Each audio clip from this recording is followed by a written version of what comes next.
भीष्मद्रोण तथा जयद्रथ जला गान्धारनीलोत्पला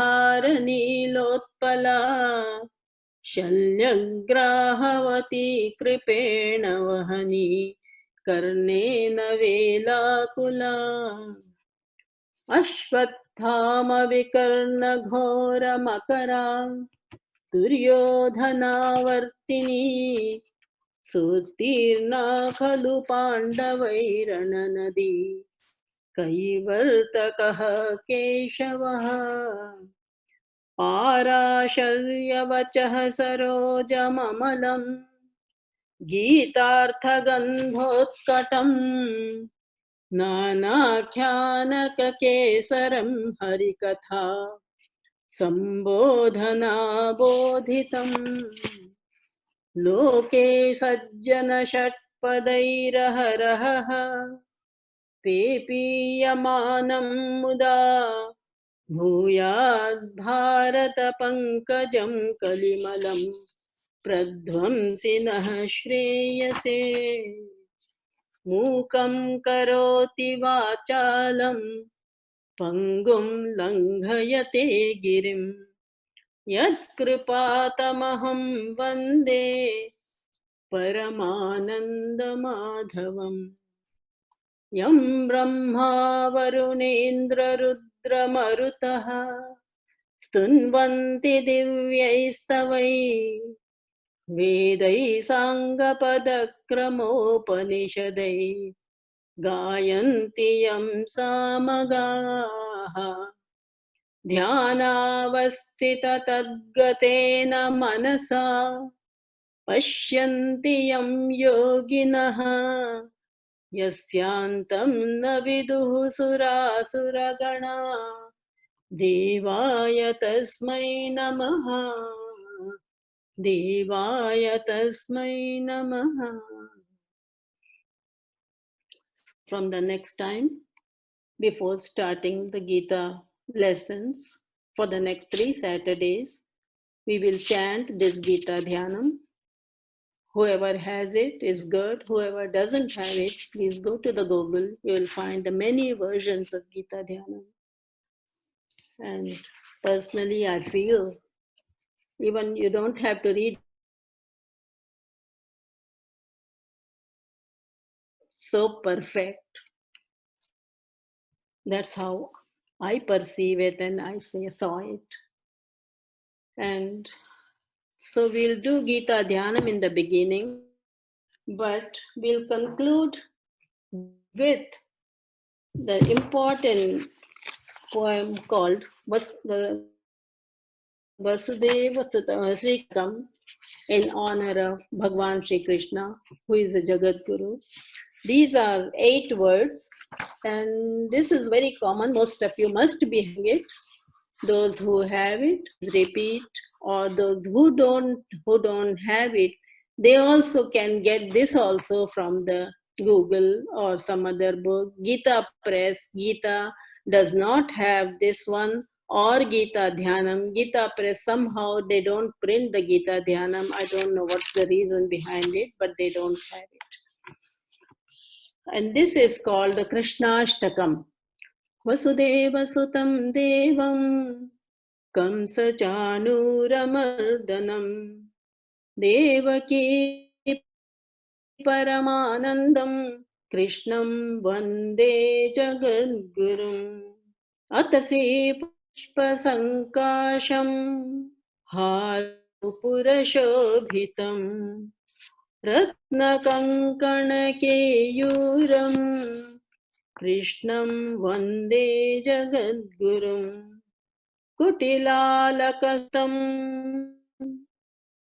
Purnachandranibhananam Vilasit Kundaladharam Devam Krishnam Vande Jagadgurum Mandaragandha Sanyuktam Charuhasam Chaturbhujam Barhi Pinchavachudankam Krishnam Vande Jagadgurum Utpulla Padma Patraksham Neelajimota Sannibham यादवानां शिरोरत्नं कृष्णं वन्दे जगद्गुरुम् रुक्मिणीकेलिसंयुक्तं पीताम्बरसुशोभितम् अवाप्ततुलसीगन्धं कृष्णं वन्दे जगद्गुरुम् गोपिकानां कुचद्वन्द्वं कुङ्कुमाङ्कितवक्षसम् श्रीनिकेतनमहिश्वासं कृष्णं वन्दे जगद्गुरुम् श्रीवत्साङ्कं माहोरस्कं वनमाला विराजितम् शङ्खचक्रधरं देवं कृष्णं वन्दे जगद्गुरुम् कृष्णाष्टकमिदं पुण्यं प्राररुत्थाय यः पठे कोटिजन्मकृतं पापं स्मरणेन विनश्यति. This is called Krishnashtakam. You may also find, probably you will find this in the Google somewhere. If not, then I will ask Vandanji to put it on the screen next time. We'll conclude with Krishnashtakam and we'll start with Gita Dhyanam. And in between, I will select some verses in 3 Saturdays. Is difficult. Gita, it takes about almost 8 to 10 years. But we will do the best we can.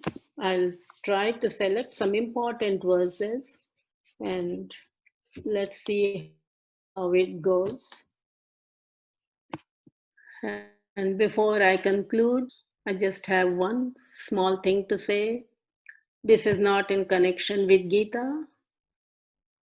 Since we are going through this pandemic, it is, though we may not be sick directly, but a lot of disturbance in people's life.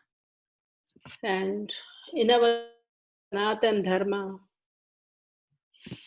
we owe everything to Bhagavan. That is Saraswati Devi, money is Lakshmi Devi, anything, Shanti is Shanti.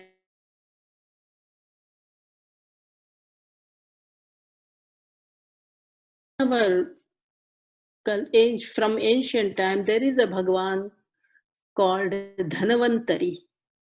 He is the Lord of medicine and health.